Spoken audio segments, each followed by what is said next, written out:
Mesdames, Messieurs, bonjour. Bonjour à ceux qui sont connectés. J'espère que vous nous entendez au mieux. Si jamais vous ne pouvez pas faire passer le message puisque vos micros sont coupés et c'est normal.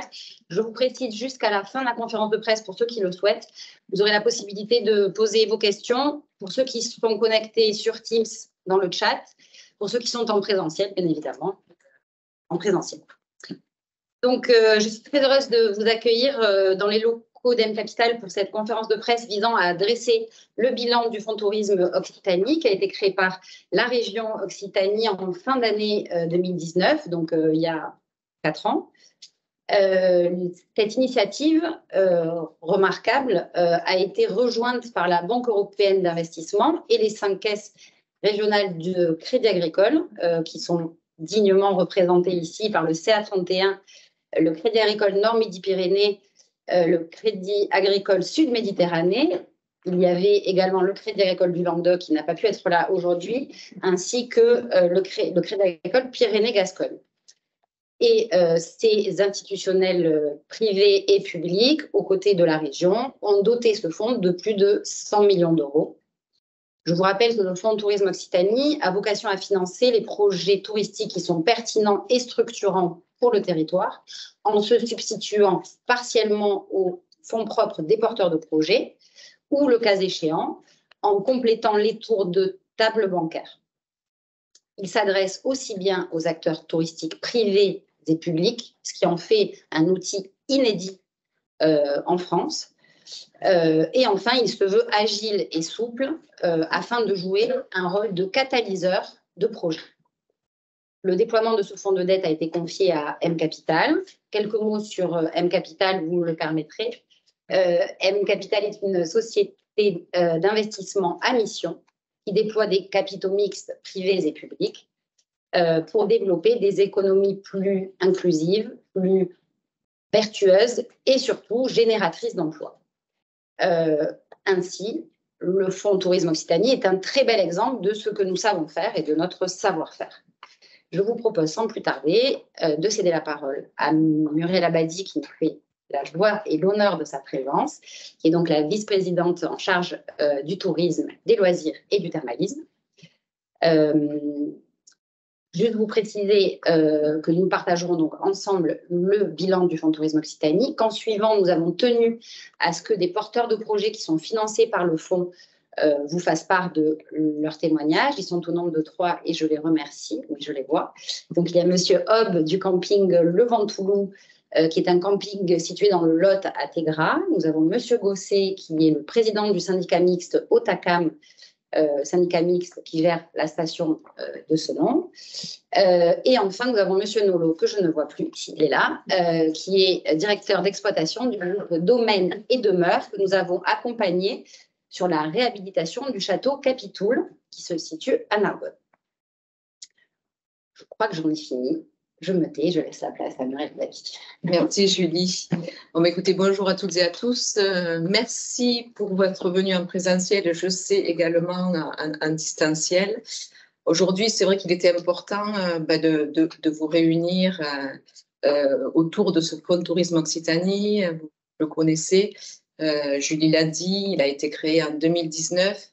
Vous savez qu'au niveau de la région Occitanie, le tourisme est une activité importante puisque c'est la seconde économie régionale, hein, avec plus de 15 milliards, quasiment 16 milliards de retombées de chiffre d'affaires sur notre territoire de la région. C'est 125 000 emplois, donc une grosse partie de l'économie régionale passe par le tourisme. Alors on est à Toulouse, mais faut dire que la première économie régionale, c'est l'agriculture et l'agroalimentaire. Alors aujourd'hui, voilà, hein, on en a effectivement la confirmation en ce jour. Donc voilà, l'industrie aéronautique est importante également, puisque c'est la 3e économie. Donc ici, sur Toulouse, évidemment, et surtout le grand bassin toulousain, et je me dirais même au-delà. Moi, je suis gersoise et dans le Gers, on a aussi beaucoup de sous-traitants dans l'aéronautique.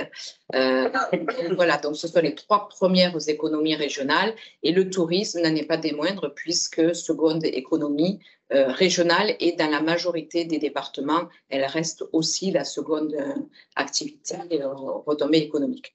Alors, tout ça pour dire que le tourisme pour la présidente Carole Delga et évidemment pour moi-même est un portefeuille important et c'est pour ça qu'on est content d'avoir et de travailler avec M Capital dans le cadre de ce fonds de tourisme Occitanie, puisque vous savez, donc à la région, nous avons des dispositifs. Nous avons déjà un schéma régional du tourisme et des loisirs qui a été voté donc l'année dernière, pour lequel on a fait une longue concertation.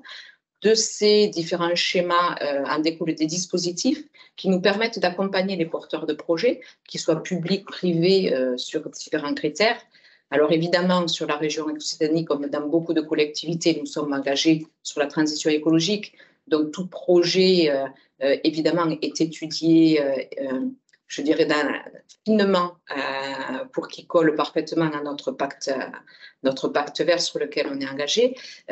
Mais au-delà de nos dispositifs, nous avons le Fonds de tourisme Occitanie qui permet, qui est une complétude en fait avec nos dispositifs et qui permet d'accompagner également des projets qui arrivent du public que du privé. Et donc là, depuis 2019, nous en sommes à 77 projets, si je ne me trompe pas, accompagnés. Donc ça prouve l'intérêt de ce fonds de tourisme Occitanie et l'importance qu'il a. Alors à la fois pour pérenniser des activités déjà existantes qui sont des projets de développement, de restructuration, de rénovation, d'agrandissement et créateurs d'emplois. Pour nous, ça c'est une des principales priorités sur la région Occitanie avec la présidente Delga.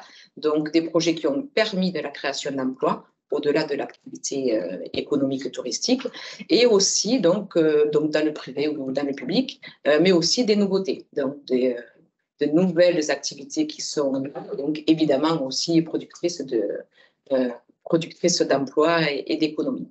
Voilà, donc c'est un panel très large qui est toujours, en tout cas pour nous, très identifié, rénovation aussi énergétique. Et alors au niveau des filières, bien évidemment, dans le tourisme vaste, donc ça va de l'hôtellerie, de la restauration, de l'hôtellerie de plein air, bien évidemment, des activités dans la montagne. Bon, et alors là, aujourd'hui, vous aurez 3 témoignages, donc des projets qu'on a pu accompagner tous ensemble. Voilà, donc c'est important en tant que collectivité aussi d'avoir un partenariat public-privé, puisque aujourd'hui, le renouvellement, le déploiement et aussi se réinventer. Donc, ces partenariats public-privé permettent de faire voir le jour à de nouvelles activités. On en parlera plus longuement si vous avez des questions après, avec grand plaisir. Je vais peut-être laisser la parole. C'est moi qui vais. C'est vous qui enchaînez, Julie. Okay. Donc, juste en termes de chiffres, je vous indique que ceux qui sont présents ont un document qui reprend les chiffres que je vais vous adresser. Donc, ne vous stressez pas, tout est dans le document. Et ceux qui sont connectés, nous vous enverrons le PDF par mail. Juste le dire quand même, le Fonds de tourisme Occitanie, comme l'a dit Madame Abadi, c'est 77 projets pour 82 millions d'euros sur les 100 millions donc, dont est doté le fonds. Il nous reste 1 an pour déployer ce Fonds de tourisme Occitanie et nous irons au bout de ces déploiements puisque, comme vous l'imaginez, il y a plein de projets qui sont en cours de finalisation. Ces 82 millions d'euros ont généré 400 millions d'euros d'investissement dans le tourisme, puisque le Fonds de tourisme Occitanie est un fonds de cofinancement. Donc, nous finançons aux côtés des banques, en complément de subventions, qu'elles soient d'État ou régionales. Et donc, tout ceci fait 400 millions d'euros d'investissement, ce qui fait un effet de levier qui est conséquent pour le territoire, puisque ça fait 1 x 5 sur les investissements. Nous avons créé ou sauvegardé 1500 emplois en 4 ans, ce qui est notable. Et nos interventions ont permis de générer 250 millions d'euros de chiffre d'affaires sur le territoire. Les projets sont très divers, comme vous l'avez dit. 35% sur le tourisme de montagne, 28% sur le tourisme bleu, 27% sur le tourisme vert, mais aussi de la diversité dans les projets, puisque nous avons financé 21% d'hôtellerie, mais 25% d'hôtellerie plein air, et aussi 27% de stations de montagne dans leur diversification de leur activité. Nous avons sans oublier aussi les gîtes, les chambres d'hôtes, le loisir. Je voulais aussi partager avec vous que le tourisme social et solidaire n'est pas en reste, puisque nous avons financé la commune d'Espalion et aussi un centre de vacances à Agde qui portait des projets de vacances pour tous, de vacances plus inclusives. Et enfin, signaler aussi que nous avons fait le job sur la répartition des projets dans le territoire. Tous les départements, les 13 de notre région, ont bénéficié de notre accompagnement de Tarbes jusqu'à Nîmes, en passant par la Lozère, Mende. Donc, nous sommes vraiment, avec le Fonds Tourisme Occitanie, un outil d'aménagement du territoire en passant par le secteur du tourisme. À quoi est dû ce succès? Je voulais partager avec vous quelques éléments clés qu'il faut que vous ayez en tête. Au-delà du financier, c'est une équipe qui est en face des porteurs de projets et qui apporte de l'accompagnement, de l'ingénierie. Et même lorsque nous ne finançons pas les projets, eh bien, nous conseillons, nous apportons un regard d'expert qui est perçu comme tel par les porteurs de projets, mais aussi par les banques et les partenaires. Et c'est une présence sur le terrain. Nous avons des chargés d'affaires qui sont à Toulouse, à Montpellier, et qui se déplacent au plus près des territoires. Nous ne sommes pas un guichet unique où les gens viennent à nous. Nous allons vers les gens, nous allons vers les porteurs de projets et nous organisons des événements, des salons. Et c'est plus de 70 événements, que ce soit en distanciel ou en présentiel, qui ont été organisés sur ces 4 dernières années. Et je voulais signaler aussi que le succès de ce fonds a pu être possible aussi grâce à la prise en compte des enjeux environnementaux et sociétaux de notre outil, puisque nous avons mis en place dès mars 2021 des crédits dont le taux allait varier en fonction des engagements sociétaux et environnementaux des porteurs de projets. Donc, plus les entreprises sont vertueuses, plus elles bénéficient d'une baisse de taux qui peut aller jusqu'à 10% de baisse de taux, ce qui est remarquable. Et c'est un outil qui nous a permis d'inciter financièrement les acteurs du tourisme à être plus vertueux et plus social et plus engagés. Pour nous, c'est essentiel parce qu'on est convaincu qu'un tourisme plus durable et plus sociable est clé pour la région, mais est clé aussi pour les employés qui restent engagés dans leur société. On sait que le secteur du tourisme a une vraie problématique au niveau de l'emploi, de retrouver les talents, de les former, de les accompagner. Et les aspects environnementaux et sociétaux, c'est un axe qui permet de garder mobilisé le personnel dans les établissements. Et enfin, je pense que c'est la gouvernance qui est participative de cet outil qui nous a permis le succès. Les points de rencontre que nous avons tous les mois avec la région, la Banque européenne d'investissement et les 5 caisses régionales, où nous parlons des projets, où nous les évoquons ensemble et nous parlons de la pertinence des projets que nous allons financer. Je pense que c'est la clé de voûte de la réussite du déploiement du fonds. Je pense que j'en ai terminé. Je vous propose... Julie, vous parlez des saisonniers. C'est important. La région Occitanie, on travaille beaucoup sur les conditions de recrutement, les conditions de travail des saisonniers. Et dans les projets que nous étudions, donc aussi bien avec le Fonds de tourisme Occitanie qu'au niveau de la région, par exemple, les conditions de logement des saisonniers sont des critères que nous étudions très largement dans les dossiers, puisqu'on sait que bon, les difficultés de recrutement sont là. Ce sont des métiers en tension, ce n'est pas nouveau malheureusement. Mais donc le transport, le logement, la rémunération, l'emploi du temps, tout ça sont des facteurs importants.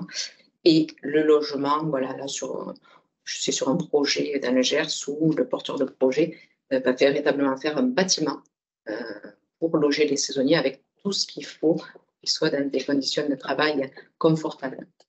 Voilà, c'est vrai que vous en avez parlé, vous avez raison, parce que c'est un sujet très important. Je pense que, comme le timing est un peu serré, je sens tout le monde est pris par le temps. Je vous propose, pour qu'on ait vraiment le temps de les écouter, de passer la parole aux porteurs de projet. Si vous voulez bien, on commence par Monsieur Hobb du camping Le Ventoux. Monsieur Hobb, vous avez un fauteuil qui...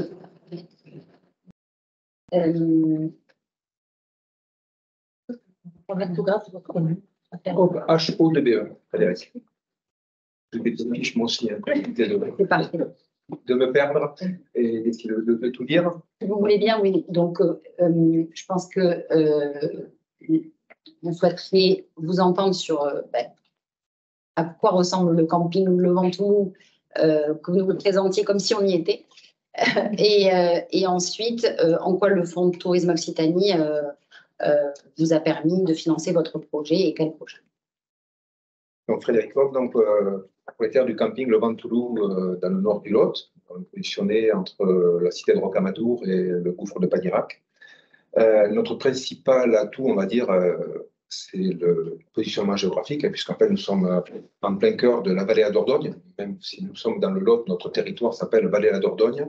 Nous sommes en plein cœur du parc naturel régional des Causses du Quercy. Et nous avons 6 plus beaux villages de France à moins de 20 km.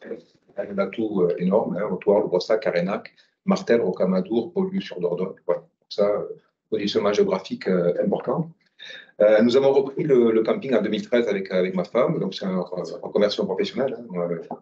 J'ai fait son métier, j'étais fonctionnaire territorial, j'étais responsable informatique de la médiathèque de Colomiers, pas très loin.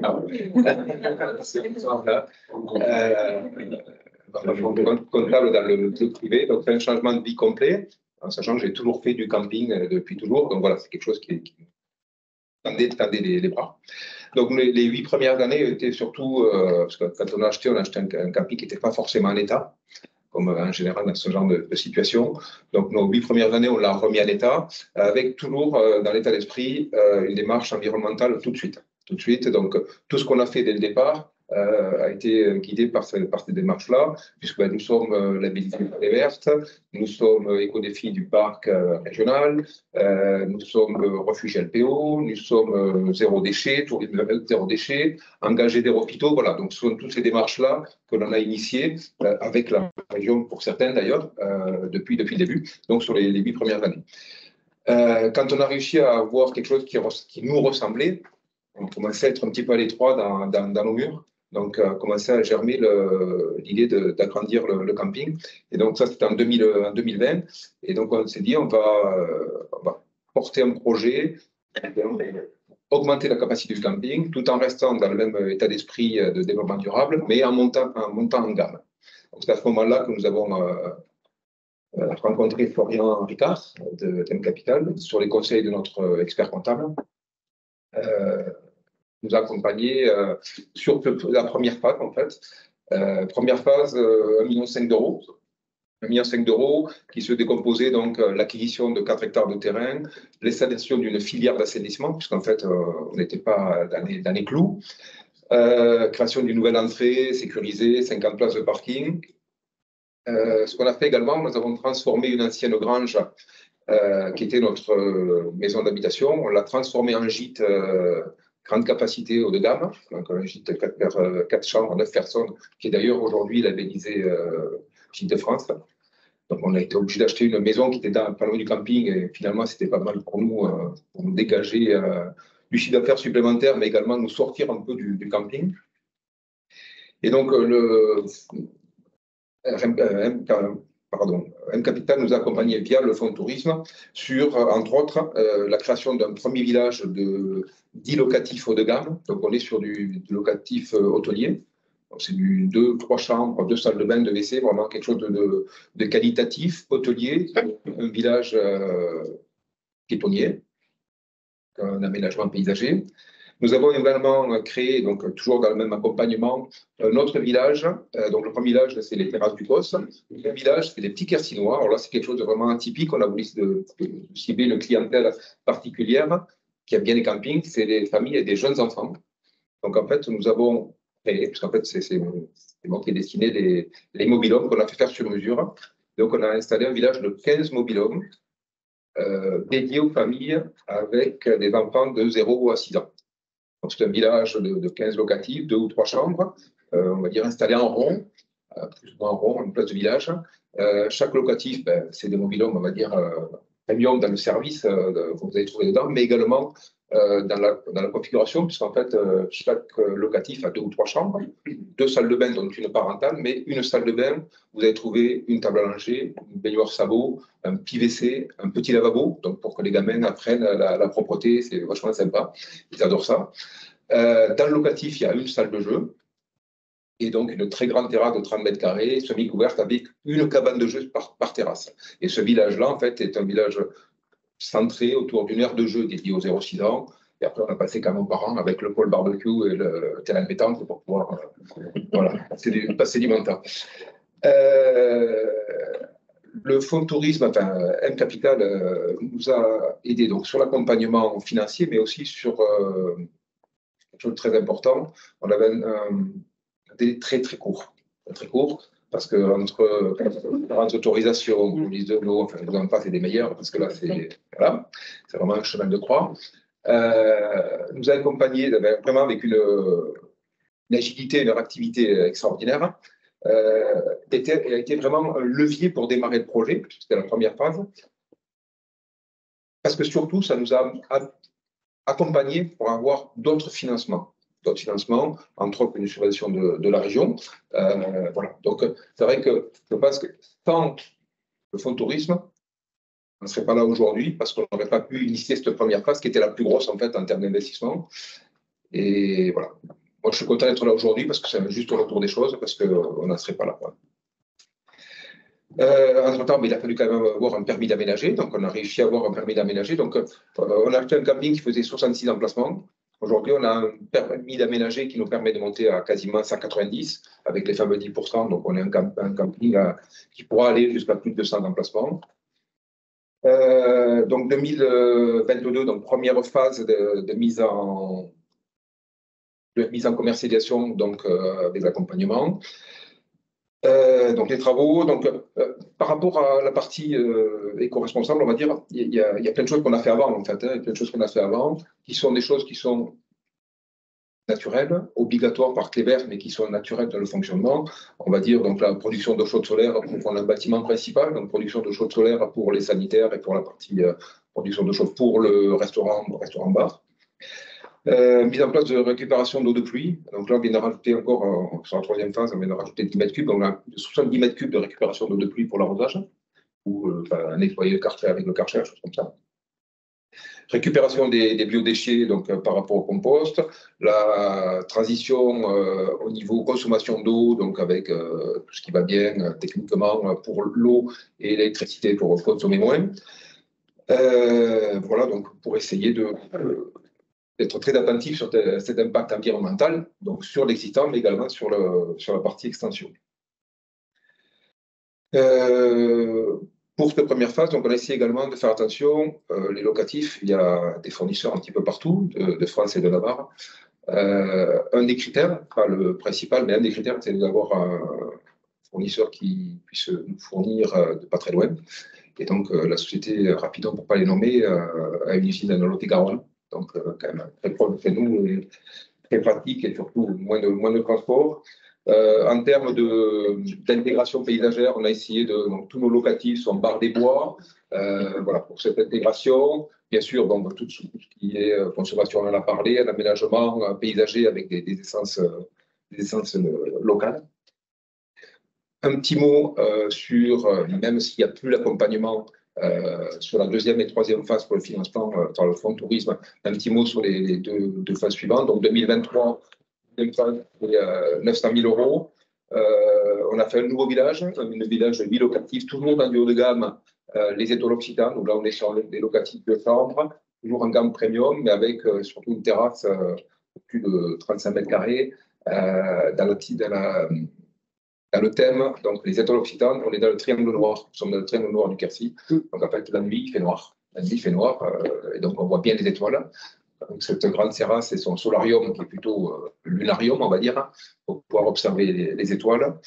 Et également, donc, on a créé, donc, puisqu'on est en camping, on a rajouté des places de camping, un bâtiment sanitaire, toujours pareil, avec intégration bois dans le camping, et donc 29 places de camping. Et toujours avec cette thématique haut de gamme, puisqu'on a créé 10 emplacements avec sanitaire individuel privé. Où là, en fait, les gens ont carrément sur leur emplacement un petit bâtiment où ils ont donc leur salle, leur WC, leur salle d'eau, leur petite cuisine. Voilà, vraiment indépendamment, ils ne vont plus au sanitaire commun. Et toujours, c'est très intéressant, ne serait-ce que pour la consommation, parce qu'en fait, ils sont chez eux, donc chez eux, sur leur emplacement, donc ils font la queue les uns derrière les autres pour prendre la douche, donc elles sont moins longues, ils consomment moins. Et nous, en termes de il n'y a plus le passage 3 fois par jour dans les sanitaires, puisqu'en fait, ils sont chez eux durant leur séjour d'une semaine. On ne passe pas. On fait le avant et le après, on ne passe plus. Donc, moins de boulot par rapport à ça. Troisième phase, on y est en plein. Donc, troisième et dernière phase d'agrandissement. Donc, deuxième, on était à 84 emplacements. Première, 84. 124 pour 2023. Et donc, cette année, une troisième phase de 600 000 euros de travaux. Donc, on continue la montée en gamme. Et la montée en gamme est en service. Donc, on agrandit. La piscine, nous avons une grande piscine couverte et chauffée, mais elle devient un peu juste. Donc, on crée une aire de jeu aquatique de 200 mètres carrés actuellement, avec 200 mètres carrés de plage. Enfin, voilà. Donc, récupération d'eau, enfin, un système toujours pareil d'économie d'énergie, quel que soit le cas. Et on rajoute une dernière touche locative. Donc là, on sera à 130 emplacements pour la saison 2024. Et là, on attaque 2 nouvelles thématiques, puisqu'il faut réussir à se diversifier. Après les jeunes enfants, après la thématique des étoiles, on va attaquer le haut de gamme en insolite, puisqu'on vient de faire un village de 3 tipis haut de gamme. Donc, 2 chambres, salle de bain, WC, la totalité des services qu'on peut trouver dans un locatif, mais tipi. Et donc, avec un étage, la chambre enfant à l'étage, je pense qu'ils vont adorer. Et la deuxième thématique que nous avons attaquée, c'est la thématique des locatifs grande capacité, donc pour les groupes ou familles recomposées, puisqu'on va faire un locatif, donc 4 chambres, 8-10 personnes, le salle de bain avec une terrasse, et un locatif encore plus spécifique, où là, ce sont 2 locatifs jumelés, 5 chambres, 3 salles de bain, 3 WC, 10-14 personnes, une grande terrasse de 50 mètres carrés. Voilà. Donc, le but du jeu étant d'attaquer une nouvelle cible, qui seront donc les grandes familles, les groupes d'amis, les familles recomposées, ainsi de suite. Voilà. Outre l'agrandissement, on a mis en œuvre un certain nombre de nouveaux services. Donc, ça ne va pas être forcément exhaustif, mais le but du jeu étant d'étoffer notre offre de services tout en valorisant un tourisme inclusif, accessible à tous, dans des espaces aménagés et toujours en valorisant l'environnement. Donc, premièrement, nous avons créé un espace de bien-être où en fait on a réhabilité un chalet logement que l'on a transformé en espace bien-être, que l'on met à disposition à une praticienne locale qui vient en fait proposer des massages. C'est un service payant, mais elle propose ces massages-là et propose également une boutique holistique au sein de son chalet. Petite nouveauté l'année dernière, qui est bien dans l'air du temps, on a discuté encore avec Florian tout à l'heure, on a créé un espace de coworking. Donc là, c'est la même chose. Donc on va en reparler tout à l'heure pour un autre service qu'on a créé, quelque chose qui nous tient à cœur. Et je finirai là-dessus. Ce sont 2 chalets que nous avons transformés, nous avons jumelés et qui ont le double. Donc la première vie, c'est un espace de coworking, alors hors juillet-août, donc tout le reste de la saison, un espace de coworking qui a un intérêt double, donc en B2B. Donc, les entreprises, on a eu le cas l'année dernière, même si on a mis ça en œuvre fin mai, donc ça a été un peu juste en termes de commercialisation. Donc, à B2B, les entreprises envoient une partie d'une équipe ou une équipe complète chez nous pour quelques jours. Ils sont dans un espace adapté pour travailler, donc il y a tout ce qu'il faut, il y a des écrans, il y a tout le matériel qu'il faut pour travailler, le Wi-Fi forcément, nous avons la fibre depuis le mois d'août l'année dernière, alléluia, donc on peut enfin travailler. Donc cet espace de coworking B2B, donc les entreprises viennent 2, 3, 4 jours, ils ont toute la partie hébergement, la partie restauration et la partie espace de travail, mais aussi la partie bien-être, puisqu'en fait ils peuvent bénéficier de l'espace aquatique, de l'espace de massage, enfin, tout mon service.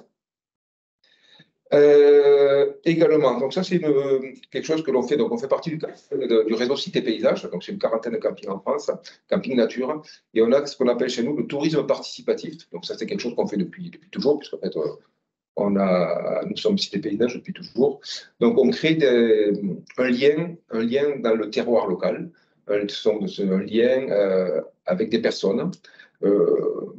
C'est quoi? Le but du jeu, c'est de faire découvrir la région, faire découvrir des savoir-faire.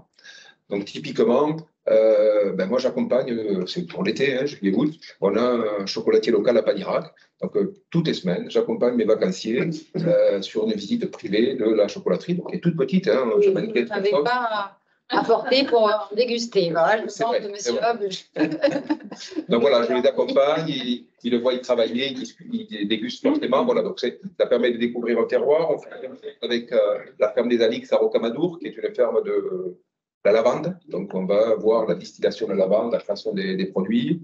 On fait également un atelier dans le camping avec un potier local, le potier de Rocamadour, qui vient faire un atelier poterie avec les enfants et les adultes. D'ailleurs, ça marche très, très bien. On va au marais de Bonnefond, qui est à 2 km avec une animatrice, découvrir le marais. Enfin, voilà, on fait des choses beaucoup de tourisme participatif. Une particularité du camping Le Ventoux, nous accueillons des humains, nous accueillons aussi beaucoup les chiens. Donc aujourd'hui, avec le nombre de chiens qu'il y a en France et ailleurs, les lieux qui accueillent les vacanciers avec leur animal de compagnie, il n'y en a pas partout. Donc nous, on a fait le choix d'aller jusqu'au bout. Comme beaucoup de choses qu'on fait, en fait, on va jusqu'au bout. Donc on accueille bien évidemment les animaux, toutes catégories, mais on les accueille, c'est bien de les accueillir, mais on leur a proposé du service. Donc en fait, on a mis en œuvre un certain nombre de choses. Nous avons un grand toutou parc avec des agilités, avec un grand brumisateur, un abreuvoir automatique pour les chiens. Il y a un autre toutou bar au bar, à l'accueil. Il y a une toutou douche, quand les gens vont se baigner dans la Dordogne, ils peuvent les doucher. Enfin voilà, donc tout un tas de services. Quelque chose qu'on a fait depuis l'année dernière et qu'on va refaire cette année, on a un service de garde de chiens en juillet-août dans le camping, à l'heure, à la 2 heures, demi-journée, journée, qui est très apprécié parce qu'en fait, tous les sites autour sont interdits aux chiens, les gens ne peuvent rien faire. Donc là, en fait, ils laissent leurs chiens garder dans le camping, dans un lieu particulier. Donc voilà. Tout ça pour dire que nous avons été élus l'année dernière camping préféré des Français pour partir en vacances avec son chien. Donc ça, c'est très bien. Et sachant que ça, c'est en off parce que vous n'allez pas le savoir. Mois de février, partons au salon de Birmingham, invité par le Caravan Club. Et en fait, nous allons recevoir le World du camping, les animaux. Voilà. Ça, c'est pas encore fait. Ce sera pour le 14 février. Monsieur, je vais devoir vous couper. Non, parce que je vais parler de quelque chose qui me tient à cœur. Alors, allez-y.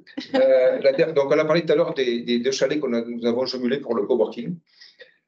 Nous sommes partenaires du réseau Passerelle depuis 6 ans maintenant. Le réseau Passerelle, c'est une association qui qui aide les familles qui ont des enfants en situation de handicap à partir en vacances. Donc, c'est quoi? Donc, ce chalet-là est adapté pour les personnes à mobilité réduite, surtout les enfants. Donc, on accueille pendant les 2 mois d'été 5-6 familles des semaines qui ont chacune au moins un enfant en situation de handicap. Donc, dans un lieu particulier, l'association Réseau Passerelle met à disposition 3 éducateurs spécialisés dans ce club enfant. Donc, ça permet aux familles de laisser l'enfant dans un lieu adapté. Ce sont vraiment des vacances répit, que ce soit pour les enfants en situation de handicap parce qu'ils sont dans un lieu sécurisé, adapté, mais également pour les familles et le reste de la fratrie, les parents et le reste de la fratrie, parce que c'est vraiment du répit. Voilà. Ça, c'est quelque chose qui nous tient vraiment à cœur, ce partenariat-là, et on essaie même de le pousser, puisqu'on a un club enfant propre au camping. Ils ont leur club enfant. On essaye, en fonction des semaines et des handicaps, de mixer sur certains handicaps pour avoir voilà, cette approche-là. Je vais terminer juste par rapport à l'emploi, parce qu'en fait, le camping, aujourd'hui, on est passé donc, de 66 à 130 emplacements pour l'année 2024. Donc, nous avons créé, donc nous n'étions que 2 avec ma femme depuis le début. Nous avons créé 3 emplois en CDI à plein temps. Et nous sommes sur une équipe de 10 à 12 saisonniers, donc de 6 à 2 mois durant la période d'ouverture. Voilà. C'est impressionnant. Je pense que tout le monde est impressionné par votre engagement. Alors, autant il y en a certains qu'on est obligé d'inciter financièrement, autant Monsieur Hoff, on a besoin de rien. C'est impressionnant, tout est fait. Il va même au-delà de ce qu'on peut même imaginer sur un même site. On a du circuit court, mis à part les mobilhomes qui ne sont pas en région Occitanie, et Noël avait dit là. Non, je rigole avec vous. C'est assez impressionnant. Et donc voilà, on tenait vraiment à ce qu'il partage avec vous tout ce qu'on peut faire sur un même site, un camping dans le Lot. C'est impressionnant. Le temps de l'accompagnement.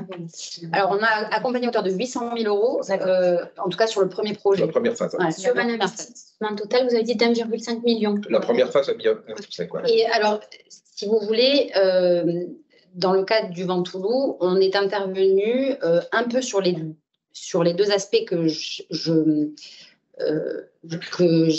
j'évoquais en début de séance, c'est-à-dire que on a complété la mise en fonds propres qui lui était demandée par les banques à hauteur de 200 000 euros, et nous avons complété le tour de table bancaire aussi à hauteur de 600 000 euros, tout ceci faisant 800 000 euros.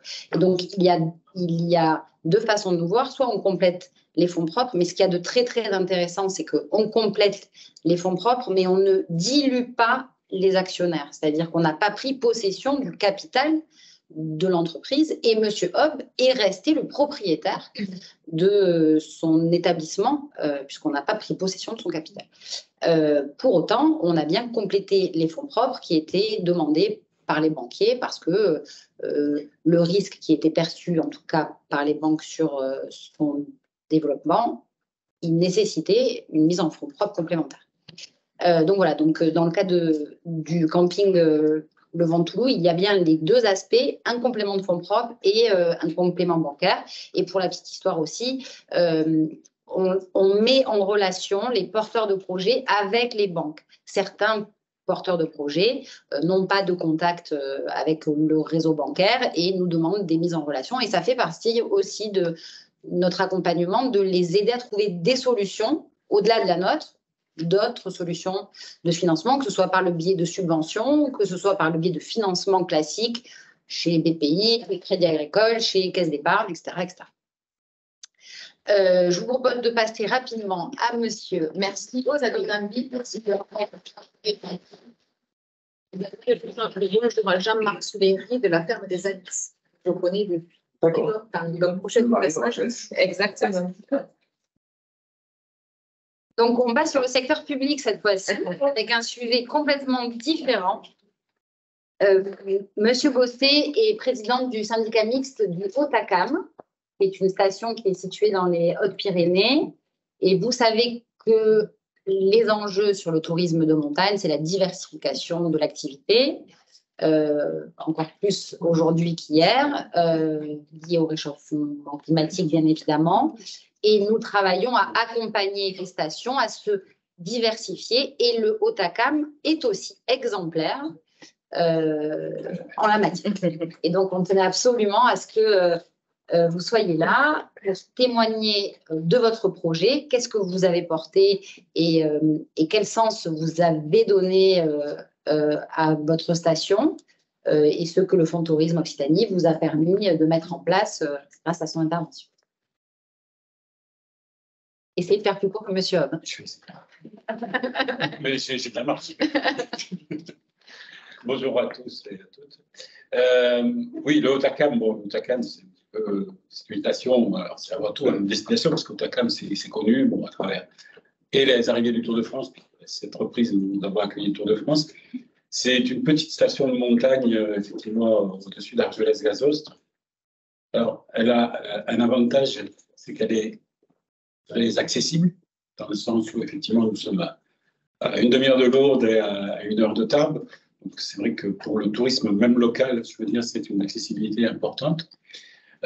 C'est une station à caractère familial. Beaucoup de personnes viennent avec les enfants parce qu'on a diversifié.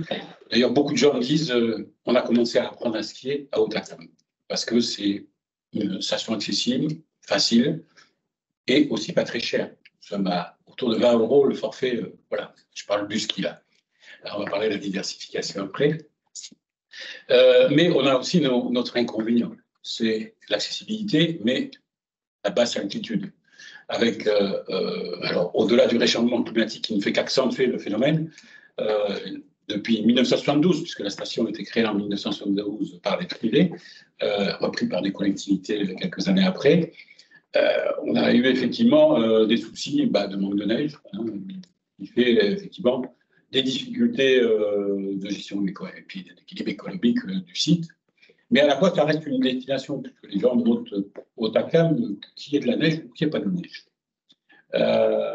Donc, l'ancien président, 2008-2009, ont déjà basculé dans le tourisme 4 saisons, puisque le luge 4 saisons a été installé, donc il y a plus de 12 ans maintenant.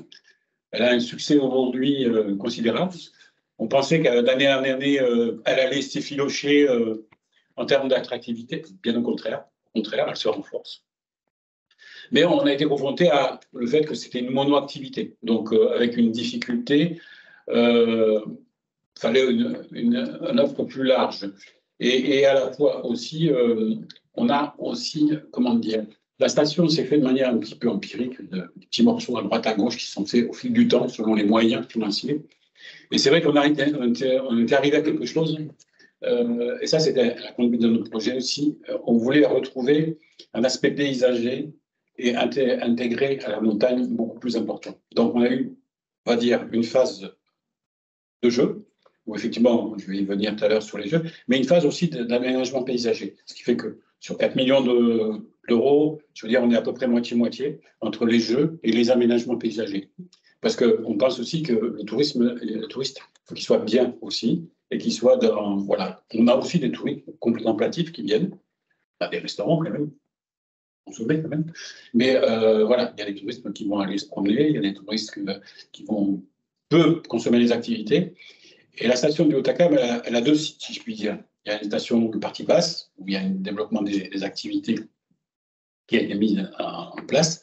Et on a une partie haute, où en fait, là, c'est plus du tourisme, effectivement, contemplatif, où on a mis quand même quelques trottinettes, on a une piste de fond et une piste, effectivement, de trottinette ou de balade, et l'avantage aussi, c'est qu'on est tourné aussi vers le tourisme handicap, c'est que c'est quand même des sites relativement accessibles à tous. C'est de la moyenne, c'est de la montagne pour tous. Et ça, on insiste beaucoup là-dessus. C'est vraiment, je dirais que c'est un public on n'a pas forcément il y a des spécialistes de montagne qui viennent au Hautacam, mais on a surtout le grand public qui vient, qui ne connaît pas beaucoup la montagne, et c'est un site très accessible. On a un petit lac, une demi-heure, on a tout un environnement qui permet vraiment d'accessibilité pour le tourisme. Alors, en quoi donc il y a eu ce projet autour de 4 millions d'euros. Donc, je me remercie d'avoir M. Adrien Riffet et le M Capital parce qu'effectivement, il fallait mobiliser effectivement les fonds. Avec le Crédit Agricole est venu en partenariat aussi, et aussi la Caisse des dépôts à la fin, puisqu'on a été obligé d'avoir un complément. Et donc, ça a permis effectivement de mettre en place ce projet, bien sûr aussi avec les aides des collectivités, la région, l'État, l'Europe aussi est venue sur ce projet. Je pense que tous les partenaires, que ce soit financiers, ont cru à ce projet. Nous, on y croit aussi. Voilà. Avant tout, c'est important d'y croire, parce que sinon, ça ne sert à rien. Et donc, on a développé cette partie. Alors, les jeux, ça consistait, effectivement, on avait déjà une luge. On a essayé de créer des jeux qui soient intégrés aussi à notre environnement immédiat, c'est-à-dire de ne pas les concurrencer. Et c'était des complémentarités vis-à-vis des autres existants, parce qu'on a aussi du privé et du public autour qui fait de l'activité aussi. Donc, l'idée, c'est pas que chacun ait la tyrolienne, la fameuse activité dont on entend parler partout en disant diversification d'activité, mais en tout cas que la proposition de l'offre soit un peu différente et que chacun y trouve son compte et puisse probablement passer de station en station pour avoir une activité un peu différente pendant son séjour. C'est ça. Tout à fait. On a passé une tyrolienne, il y en avait déjà, on a fait une tyrolienne à vélo, donc c'est 2 vélos qui sont en parallèle dans le vide. Donc, vous pouvez aller, et voilà, et vous avez en plus tout le belvédère, parce que le Hautacam, c'est vraiment sur les crêtes, donc on a tout le belvédère des Pyrénées en face. Donc voilà, donc, il y a un peu les feux d'actualité. Mon TF1 nous a dit que nous avions eu 5 millions. Je dis, je ne sais pas, s'il me donne 1 million, il n'y a pas de problème. Je n'ai pas trouvé. Voilà, donc il y a eu ça. On a développé aussi des tubidiums, c'est des sauts dans le vide avec une bouée qui glisse sur une pente très forte. Voilà, il y a un peu de sensation quand même, une faute de sensation. Et après, on a aussi développé des petites choses pour les enfants, un tubing, à la fois. Important aussi, c'est nous la réversibilité. C'est-à-dire qu'effectivement, on peut aussi passer très vite, et on l'a vu ce week-end. Au samedi, on avait énormément de neige, donc là, tout ski. Et puis dimanche, samedi soir, la pluie, l'horreur, quoi. Et donc là, on a basculé dans la journée, même basculé effectivement sur les activités. Donc nous avons effectivement le saut, la tyrolienne à vélo, et la piste tubing, c'est une petite piste qui peut servir de luge, mais qui, avec des bouées, sert aussi, donc un tapis à côté, etc. Donc, voilà. Donc, on avait des offres existantes aussi. On a des petites voitures électriques aussi, avec un petit circuit pour les tout petits. On a aussi des trottinettes, mais avec une remontée mécanique. On a aussi des dévalcars, c'est des petites voitures aussi qui sont avec des remontées mécaniques. Sur la partie haute, on a aussi, donc au-delà des trottinettes, on a un Explore Game aussi, etc. Alors, on a aussi la luge qu'on a agrémentée aussi d'une réalité virtuelle, c'est-à-dire que vous avez un casque, et puis vous êtes dans un autre monde, en fait, et vous descendez, voilà, c'est très à sensation, je vous conseille de le faire, c'est pas mal, on est vraiment un petit peu secoué par ce qu'on voit, etc. Voilà un petit peu l'étendue, et bien sûr, je réinsiste beaucoup sur l'aspect paysager. On a donc détruit tout un tas de vieux bâtiments qui avaient été emportés par la tempête Xynthia, qui étaient restés là en espèce de ruine. Donc on a fait le ménage, si je puis dire, un petit peu. On a refait des cabanes de jeux, etc. Vraiment, vous le verrez, si vous voulez, j'espère. Voilà, avec effectivement un aspect paysager important, des cheminements aussi accessibles pour tous, des endroits où aussi on peut simplement s'asseoir à une table, etc. Nous gérons aussi 2 restaurants. Donc, voilà. Donc, c'est une offre globale qu'on essaye d'offrir à l'ensemble de notre public qui vient très nombreux. Voilà. Bravo pour l'innovation, toutes les activités. Et ça s'est passé quand l'amorçage de cet investissement de 4 millions pour. Alors, ça s'est amorcé en 2022. Nous avons commencé en 2022. Nous avons pris un peu de retard parce que la montagne n'est pas toujours simple. La montagne bouge des fois, un grand contre. Donc, on a eu quelques glissements de terrain qui nous ont un petit peu retardés. Voilà. Et on a quasiment fini les travaux. Il y a juste un cheminement qui n'est pas fini, qui sera fini en juin. Mais toutes les activités sont déjà en place. Et sur le fonds, sur ces 4 millions, combien le fonds 850 000 euros pour le fonds OM Capital. Notre banque, les autres banques, 850 000 et 300 000. Voilà. Voilà. Alors, ce qui est important de signaler, c'est que le Fonds de tourisme Occitanie sur le secteur public et notamment les stations de montagne ne nécessite pas de garantie. Donc, on intervient sans demander la garantie de la région, du département, de la collectivité. Et donc, c'est vrai que c'est un outil qui permet de catalyser, je me répète un peu, mais c'est vraiment ça, les projets, qu'ils soient privés ou publics. Et là, pour le coup, dans le public, le Hautacam en est un très bon exemple. Et cette réversibilité est pour nous la clé de succès des stations de demain. Et je pense qu'il faudrait que le témoignage de M. Bossé puisse atterrir jusqu'au bout de la vallée, parce qu'effectivement, on le voit bien, on le constate tous, donc il faut s'en faire l'écho. Il est sûr que, en termes de chiffre d'affaires, la diversification de l'activité ne permettra pas de compenser effectivement la perte liée au ski. Mais c'est un amortisseur qu'il faut prendre en considération, que ce soit pour la station que pour les professionnels, les hôtels, les restaurants, etc. Enfin, il en va du développement économique des montagnes. Et c'est essentiel. Et si le Fonds de tourisme Occitanie n'accompagne pas ces stations-là, on ne servira à rien dans les stations. Et justement, en termes d'emploi, la station Atacama, ça représente combien d'emplois? Et du coup, là, c'est du maintien en emploi. Non, c'est la création d'emplois. Enfin, comment dire? Oui, il y a quand même il y a plus de pérennisation, en fait, puisqu'on peut arriver à faire plus sur l'année, en fait, une gamme plus importante. Hein. C'est aussi important de le dire, ça aussi, c'est notre ouverture. Nous sommes ouverts toutes les vacances scolaires, tous les ponts du mois de mai, et tous les week-ends de septembre. Je veux dire, c'est une amplitude, d'ouverture importante par rapport à une station classique, si je puis dire. Quelle altitude vous êtes? On est à 1500 mètres, 1500 le plus bas et 1800 au-dessus. Alors, on est quand même assez bas.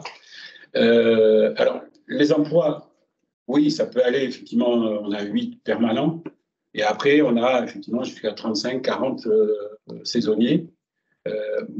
Mais effectivement, on a l'objectif de fidéliser un peu plus les salariés sur l'année, ce qui est compliqué, comme il a été dit tout à l'heure, hein, c'est extrêmement compliqué aujourd'hui, mais ça fait partie des atouts. Et puis donner aussi, comme vous l'avez dit tout à l'heure, c'est-à-dire donner une attractivité, ça donne une attractivité pour les salariés aussi. Je veux dire, je crois que c'est important, même si ça reste compliqué. Aujourd'hui, il ne faut pas le nier, c'est très compliqué. Important de dire aussi, le syndicat mixte est porté par 2 collectivités, que ce soit la communauté des Pyrénées-Vallée des Gaves et la mairie de Lourdes, puisque historiquement, Lourdes vient aussi et marche sur le budget à 35% et 65% pour la communauté de communes Pyrénées-Vallée des Gaves. Voilà. C'est important de le dire aussi. Et il y a eu la confiance aussi de ces collectivités, effectivement, pour développer ceci. Je dois le dire clairement, quand on a eu ce projet, il y avait deux hypothèses. Soit on fermait la station, parce que économiquement, c'était formidable. Soit, effectivement, on investissait. On pouvait investir, puisqu'on pouvait renégocier la dette existante. Et donc, c'était là où, effectivement, M. Arafet, à travers un capital et la banque, nous ont vraiment insufflé pour qu'on puisse y aller. C'est le projet de la dernière chance. En tout cas, il faut que ça marche, parce que sinon, après, ça va être compliqué. Si vous êtes dur, madame. Non, c'est-à-dire que là, vous êtes diversifié. Avec tout ce que vous avez fait, je ne sais pas ce qu'il faut faire de plus. C'est vraiment... Je pense qu'on ne peut pas faire plus. Après, dans notre équilibre économique, la neige reste encore un morceau. Après, si vraiment il n'y a plus de neige du tout, on sera déjà prêt à faire autre chose. C'est ça, l'ambition, c'est de se préparer. Du coup, sur le début de saison, les activités vous ont permis, parce que la neige, ça a été fluctuant. À Noël, on n'a pas eu de neige, donc on fonctionnait en mode estival, parce que nous, on fonctionne en mode estival, même à Noël. Mais vous aurez peut-être de la neige. On a eu 2 jours de beau, et donc bonne neige. Et puis là, on est reparti en mode... Bon, jeudi, on va à Lourdes, on n'aura pas le temps de passer, mais on va pouvoir devenir au prochain déplacement. Il n'y a pas de souci. Avec plaisir. Ouais, oui. On a encore un petit peu en difficulté dans le sens où on a beaucoup remué les terrains, ce qui fait que l'herbe n'a pas repoussé complètement. Donc, quand il y a la neige, ça va. Quand il n'y a pas la neige, on est un peu bon. Bon, il faudra peut-être une année pour qu'on puisse avoir un village véritable. Voilà. C'est replanté, se ressemencer avec des essences locales et bio, etc. C'est en cours, mais il faut du temps. Il faut laisser la nature faire. Voilà. Merci beaucoup. Bravo. Je vous propose de passer à M. Nolo, domaine et demeure. Je vous laisse vous installer. Donc, nous avons accompagné la réhabilitation du château Capitoul, qui est situé à Narbonne, en sachant que Domaine et demeure est un groupe qui présente plusieurs établissements sur la région. et je vais laisser Monsieur Nolou vous présenter son groupe. Et dans votre nom, Nolou, N-A-U-2-L-E-N. Je ne me trompe pas? Tout à fait. Et bien évidemment, avec l'accompagnement du Château Capitoul, c'est encore une fois, on aura beaucoup parlé d'emploi, mais c'est encore une fois un groupe qui emploie de nombreux salariés sur le territoire de l'Occitanie. Monsieur Nolou. Bonjour à tout le monde. Je comprends que je dois être précis et concis, hein, donc on va essayer d'être les deux. Mon nom est Franck Nolou, je représente le groupe Domaine et Demeures. Domaine et Demeures, c'est essentiellement 3 châteaux. Le château Capitoul qui est sur Narbonne, entre Narbonne et Bruissant. Le château Les Carasses, qui est à côté de Capestan. Et le château Saint-Pierre de Serjac, qui est sur Magalas. Ce sont 3 châteaux historiques hein, qui datent du XIVe au XVe siècle, qui sont sur des domaines qui appartiennent à la société Bonfils. Bonfils, c'est à peu près 20 domaines viticoles sur la région, c'est vraiment énorme. Donc, c'est une association entre Domaine et Demeures et Bonfils. Aujourd'hui, nous avons 3 châteaux qui représentent à peu près, quand on a l'idée de château, on se dit, bon, ce sont quelques chambres, mais c'est à peu près 600 chambres. Sur les 3 châteaux. Ce sont 4 restaurants et 3 pôles de séminaires assez importants, puisque les séminaires et nos restaurants représentent pratiquement 65 à 70% de notre chiffre d'affaires. Donc, c'est vraiment très important, et en tout cas, c'est très, très ancré dans le tissu local. Nous avons notre relation, entre guillemets, ou en tout cas, croise avec le FTO, c'est d'abord le tourisme, bien entendu. Nous sommes des établissements touristiques. C'est l'environnement, et je vais en parler un petit peu plus tard. C'est notre souci de l'environnement et d'avoir une hôtellerie, une restauration responsable. C'est l'emploi. Aujourd'hui, le domaine de demeure, c'est 150 CDI, bien entendu, naturellement à l'année, sur lesquels viennent se greffer 80 CDD. À la période haute, c'est-à-dire grosso modo fin avril, mi-octobre. Donc en tout, on est entre 230 et 250 emplois et collègues qui sont répartis sur les 3 châteaux bien entendu et sur notre siège social qui est à Béziers, et donc au centre. Nos 3 châteaux ont donc entre guillemets une jambe sur l'eau, des jambes dans les roues et représentent un petit peu tout ce qui est de plus intéressant dans cette région. Et bien entendu, les investissements qui ont été faits en 2011 pour l'ouverture des châteaux Les Carasses, en 2017 pour l'ouverture de Saint-Pierre de Serjac, et en 2020, là où on a été accompagné par le FTO, pour le château Capitoul. Aujourd'hui, les 3 châteaux, je dirais, ont un point commun, c'est d'abord qu'ils sont des châteaux historiques hein, pour la partie patrimoine. Ils sont, comme je l'ai dit, sur des domaines viticoles. Nous sommes en train d'ouvrir, et nous avons commencé sur l'un des châteaux, nous avons investi dans une ferme, et à terme, on aura 3 fermes sur 3 châteaux. Nous avons déjà investi dans 2 potagers vraiment à taille considérable pour pouvoir, à terme, je dirais, produire à peu près 50 à 60% des besoins de nos cuisines. Donc, de travailler en circuit très court.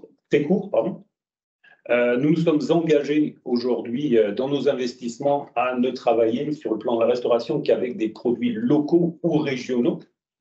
À défaut, bien sûr, s'il n'y a pas sur la région, nous allons un petit peu plus loin, mais c'est d'abord 60% ou 70% de nos fournisseurs sont locaux. Nous travaillons sur la viande, sur les fruits de mer, bien entendu, sur le poisson, sur les céréales, le plus possible au plus proche de nos châteaux. Aujourd'hui, nous nous sommes engagés sur des investissements chaque année. Nous avons, outre les 600 chambres, hein, qui sont à peu près sur 150 à 180 villas, Nous avons, comme je l'ai dit, 2 restaurants qui sont des centres de formation pour les écoles hôtelières de la région. Très important. Nous essayons, entre guillemets, je reprends un peu ce qu'ont dit mes collègues tout à l'heure, de renouer un petit peu l'amour perdu entre les jeunes et l'hôtellerie et la restauration, parce que c'est vrai qu'on souffre un petit peu de cet amour perdu. Donc, on fait beaucoup de formations et surtout, on emmène beaucoup d'étudiants, beaucoup d'apprentis vers une autre restauration, vers une autre hôtellerie, une hôtellerie responsable, où on va chercher dans le jardin les herbes, où on ne fait que quelques kilomètres pour vraiment satisfaire notre approvisionnement, où on recherche autre chose que juste le pur profit à la fin du mois ou à la fin de l'année, et qu'on va chercher vraiment un bien-être dans le travail. On a vraiment des chefs absolument exceptionnels, 3 chefs enfin 4 chefs, pardon, qui sont vraiment au service de beaucoup d'écoles hôtelières et bien entendu des employés de chaque château. Aujourd'hui, pour prendre un exemple, en 2024, on investit 300 000 € sur des projets qui sont, des kids clubs responsables. Je rejoins aussi là mes collègues de tout à l'heure, où on fait des kids clubs où le plastique, entre guillemets, n'existe pas, où les jeux sont beaucoup plus traditionnels et faits de bois et vraiment de choses qui sont liées à la nature. On investit aujourd'hui beaucoup sur des réseaux, bien sûr, courts. Nous investissons également sur tout ce qui est bien photovoltaïque, tout ce qui est solaire, récupération des eaux usées. Ça, c'est très important sur les 3 châteaux à terme. Et on espère, d'ici 2025, nous aurons récupéré toutes les eaux usées pour justement développer le côté nature de nos exploitations et je dirais développer aussi tous les jardins que l'on peut avoir autour des châteaux. Ce sont 3 sites qui sont avant tout destinés à ce qu'on appelle aujourd'hui le tourisme d'expérience, pas seulement venir et s'allonger sur un transat, mais participer et jouer un petit peu de la richesse de l'environnement. Nous faisons de plus en plus, par exemple, d'activités comme le trot-off, qui est en fait des visites des vignes et des environnements, de l'environnement des plateaux en trottinette, en gros trottinettes qui sont très stables et très sûres. Nous invitons nos partenaires locaux à présenter tous leurs produits dans des marchés qui se passent sur les 3 hôtels, sur les 3 châteaux, qui ont cette année représenté à peu près 150 commerçants, producteurs, artisans de la région qui sont venus présenter leurs produits et leur savoir-faire sur nos châteaux. Outre ça, bien entendu, il y a de l'emploi, comme je disais, on représente 250 emplois, mais surtout, on essaye de voir un petit peu l'emploi d'une façon différente. Par la formation, que chacun sorte de nos châteaux, rentre dans nos châteaux et sorte de nos châteaux avec quelque chose en plus, avec un savoir. Donc, bien entendu, des apprentissages, comme je l'ai dit, mais aussi en facilitant le logement de beaucoup d'employés, surtout, bien entendu, des saisonniers. 80 saisonniers en période haute, c'est un challenge, ça c'est sûr. Donc nous sommes en location pour le moment sur Narbonne, Capestan et Magalas, mais nous avons l'intention d'investir dans l'immobilier pour pérenniser un petit peu cette offre et que pour attirer très sincèrement les talents, pour les garder et transformer chaque CDD en CDI le long de notre développement. Ça, c'est très important. Aujourd'hui, Domaine et Demeure, et plus particulièrement Capitaux, mais Demeure, c'est 15 millions de chiffre d'affaires par an, à peu près. Et Capitaux, le tout nouveau château depuis 2020, sur lequel on a travaillé avec le FTO, c'est environ 5 millions de chiffre d'affaires, dont 2,7 sont de la restauration pure. Donc c'est vraiment un énorme pôle où on travaille beaucoup avec tous les fournisseurs locaux et tous nos partenaires autour de Narbonne, jusqu'à Gorissan, bien entendu, en passant par l'Aveyron et d'autres coins de notre région. Bon. Domaine et Demeure, c'est avant tout un groupe hôtelier. Nous avons un taux d'occupation sur l'ensemble du groupe à peu près de 60-65%. À l'origine, nous avions des segments essentiellement anglo-saxons. Beaucoup d'anglo-saxons venaient chez nous. Ils viennent toujours, mais on s'est beaucoup diversifié dans nos segments. On a une grosse clientèle espagnole qui vient, une clientèle française bien entendu, du Benelux, et nous avons aussi ouvert des séjours pour une clientèle plus d'Europe du Nord, telle que la Suède ou le Danemark.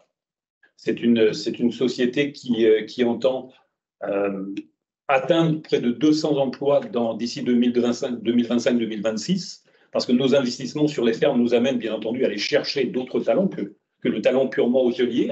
On a aujourd'hui des personnes spécialisées dans l'agriculture, spécialisées dans l'élevage, qui rejoignent nos rangs parce que nous n'avons pas la connaissance, nous n'avons pas cette formation-là, et ils nous accompagnent énormément dans l'objectif pour 2026-2027 d'avoir près de 12 à 14 personnes dans le domaine de l'agriculture, de l'élevage, travaillant pour le groupe.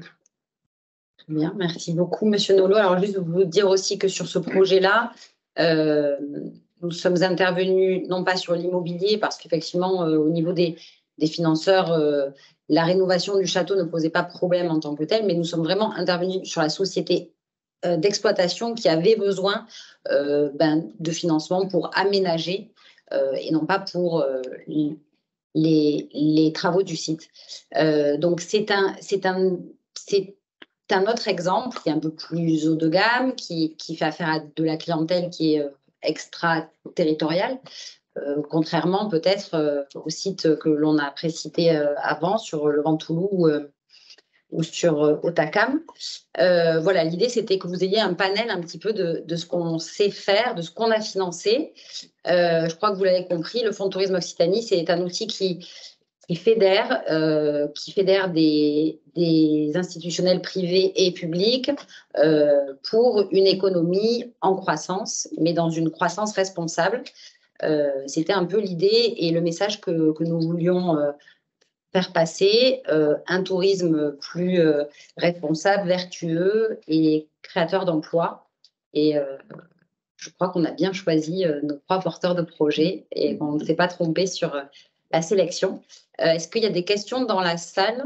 Oui, moi j'ai une petite question. Vous avez dit que 82 millions d'euros ont déjà été accordés sur un total de 100 millions et qu'il restait un an. Oui. Ça veut dire quoi? Dans un an, c'est fini? C'est quoi l'avenir du... Pour l'instant, on est sur un an, sur une progression d'un an. Après, on verra. Voilà. En réflexion peut-être pour un fonds de tourisme Occitanie? Pour l'instant, on en est là. Non, pour l'instant, on en est là. OK. Très bien. Une autre question? Et sur le dernier projet, combien vous l'avez accompagné? 1 million d'euros. 1 million d'euros, d'accord. Et le coût, j'avoue que je ne sais plus. Je vous donnerai l'information par mail. Je crois que c'est pas mentionné. Vous avez dit 77 projets financés depuis le départ. Il y en a combien en Haute-Garonne? Alors, vous l'avez dans le document. Moi. Il y avait les sommes par département. Oui. Et en Haute-Garonne, il n'y a pas marqué? Il y a les budgets, mais pas le... Ah, les sommes. Je vais vous donner la réponse. Elle est sur mon ordinateur. Le 31, il y a marqué le montant, mais pas le nom. Je vais vous donner à la fin, je vous donne le nom. Est-ce qu'il y a d'autres questions dans la salle? Non. Et est-ce qu'il y a des questions éventuellement sur Teams? Les partenaires du Crédit Agricole sont là aussi, on peut leur poser des questions. N'hésitons pas, la région elle aussi. Très bien. Vous voulez peut-être... Non, je regardais si j'avais la répartition par département. Ah, mais je vais vous la donner. Je vais vous dire. Mon ordinateur.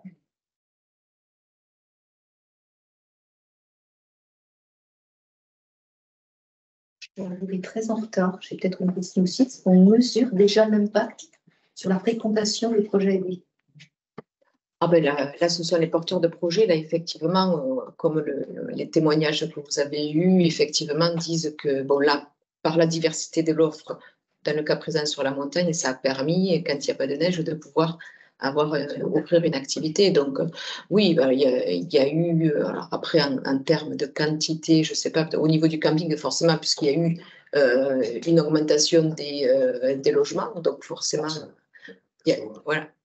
Il y a encore une marge, on peut aller encore jusqu'à 200, si j'ai bien retenu. Donc oui, ça. De toute façon, tous les projets accompagnés collent complètement avec nos objectifs, à la fois d'avoir une offre touristique sur tout le territoire, et que ce soit en montagne, sur les littorales ou dans la campagne, que ce soit une offre touristique aussi qui est dans la transition, un tourisme durable, un tourisme pour tous. Et donc, bon, forcément, il y a des bénéficiaires supplémentaires quand il y a un projet qui est accompagné. Donc, sur la Haute-Garonne, c'est 5 projets financés. Dans les 5, il y en a qui me viennent. Donc, il y a les Halles de la Cartoucherie. Il y a le domaine de Pérolade. C'est un peu à l'extérieur de Toulouse. C'est à l'ouest du département. C'est de l'hébergement touristique. Vous avez le premier étage de la gare Matabio, qui est géré par Miaru. Nous avons financé tous les aménagements. Il y a une auberge de jeunesse qui est en travaux actuellement, qui s'appelle Hostel 20, qui est située face au théâtre de la Cité, enfin le TNT. Je ne sais jamais si on appelle le TNT ou le théâtre de la Cité, mais bon, voilà. Donc, c'est un ancien hôtel 2 étoiles qui était en perdition, dirons-nous, et qui va être transformé en une auberge de jeunesse, mais nouvelle génération, avec tous les services qu'on connaît actuellement. On appelle les hostels aujourd'hui. Voilà, il doit m'en manquer un. Ça ne me vient pas, mais...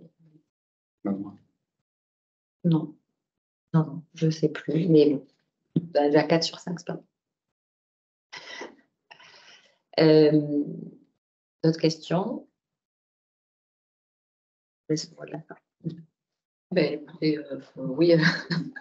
si vous avez d'autres questions qui vous viennent, n'hésitez pas, on est de toute façon disponible. En tout cas, voilà, c'était important qu'on puisse surtout faire témoigner, parce que bon, nous, région, capitale, FTO, vous le connaissez déjà, mais ce qui est vraiment important dans ces moments-là, c'est de faire témoigner les porteurs de projets qui ont pu être accompagnés. On est dans une volonté de montrer des choses très concrètes. L'aboutissement est d'une politique régionale et d'un partenariat public-privé. Et donc, ce sont les porteurs de projets qui sont là pour montrer la réalité des choses et ce que ça a permis de leur offrir, et surtout de pérenniser leur activité et de la développer. Voilà, avec une période post-Covid compliquée dans le secteur du tourisme, avec des filières très, très impactées qui aujourd'hui n'ont pas été représentées, mais il y en a, je pense au thermalisme, on parlait de Bourges tout à l'heure, ça a été très catastrophique. Et donc, voilà, de voir que concrètement, on est sur un partenariat qui permet d'avancer dans le développement de son offre. Donc, voilà, c'était surtout ça qu'on voulait que vous voyez aujourd'hui et que vous puissiez échanger avec les porteurs de projets et pas qu'avec nous. Merci beaucoup.